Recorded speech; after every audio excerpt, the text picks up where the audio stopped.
Hi everyone, it's Kim at Good Vibe Astrology, and today I'm going to give you a brief tutorial on planetary returns. Everything in the chart can be returned. We do solar returns, lunar returns, nodal returns. We can do demi-returns of the outer planets. And basically what we're doing is we are bringing our natal planets to the exact place they were the moment we were born, or the halfway mark. These are basically transit charts giving us information about an upcoming period of time. If it's a lunar return, it's going to give you 29 days. If it's a solar return, it's the next year.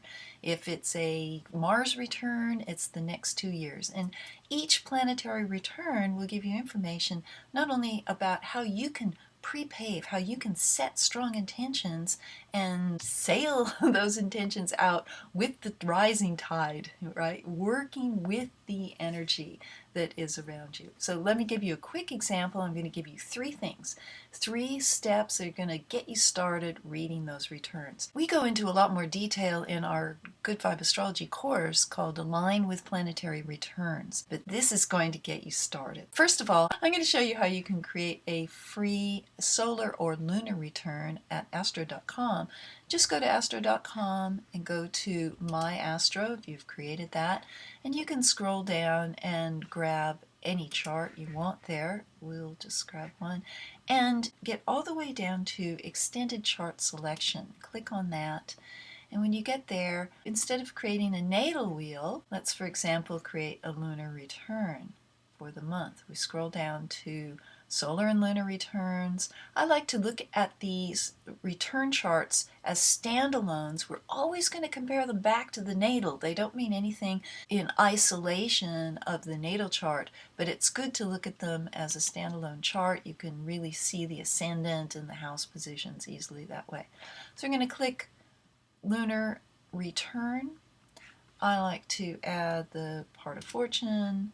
Let's put Chiron in. Let's put the vertex, true node, some fixed stars, and then we're going to click to show the chart. And what you're going to get is the lunar return chart for that month. Here it is on my IO program. It fits a little bit better, and you can see the natal chart on the left. This is the natal chart, and here is the lunar return. The lunar return is there to give you a boost of ideas and intentions and feeling for the energy of the upcoming month. Let's look at 3 things. First of all, we're going to look at modalities. The modalities are whether the sign is cardinal, fixed, or mutable. It's its form of motion. And we see in the natal chart that the primary modality on the ascendant and the midheaven, so the whole grand cross here, is fixed. So this person has a strong fixed nature. Even though they've got all that mutable Gemini going on up there, there is a way of moving into the world and through the world that is fixed. So change, not all that exciting. But for the lunar return, even though we have a fixed ascendant and descendant, which is actually the reverse of the natal, there is a mutable midheaven, and of course IC as well, which suggests that for this upcoming month, they're going to be a little more social, a little more connected with others, a little more asking for help or relying on or connecting to and socializing and mingling with other people. There's more movement, there's more flexibility, and there's more fluidity, especially when it comes to career, mission, and profession, and in the privacy of one's own home. So there's a shift there, and knowing that ahead of time can give the person a feeling of, okay, what's coming up and how can I be open to these new possibilities, especially up here in career where we see Sagittarius. We really want to be open to new possibilities.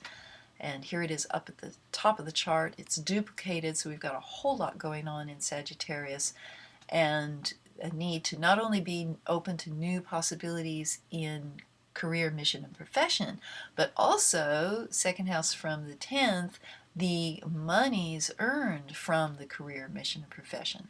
Open that door, being open to it. So that's number 1. Number 2, what house in the natal chart is rising in the lunar return chart? So what sign is on the ascendant of the return chart, whether this is a Nodal return, lunar return, Eros return, return asteroids, anything. Go back to the natal and see where that is in the chart, and that is the house that becomes of first house importance. And here we see it's the sixth house. This is a magical house. This is the ways and means our will becomes manifest.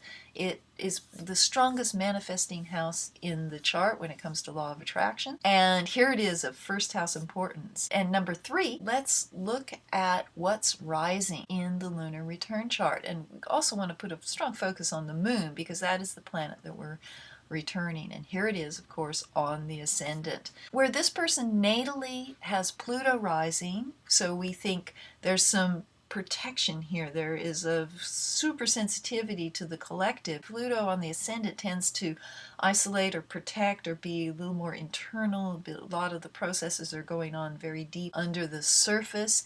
Here on the lunar return, the moon is there, and so the compassion is amplified, the connection to others is amplified. It's an emotional month, and this doesn't mean that we're maybe dashed against the rocks of, of feelings. It can be a very beautiful and expansive feeling of emotion and connection, but we want to be ready for that. We want to support this person, if this is your client, who tends to maybe isolate a bit or work in isolation, that this is a month to reach out and connect. All right, that's an example of 3 things you can do to get started reading planetary returns. That's it for today. Bye.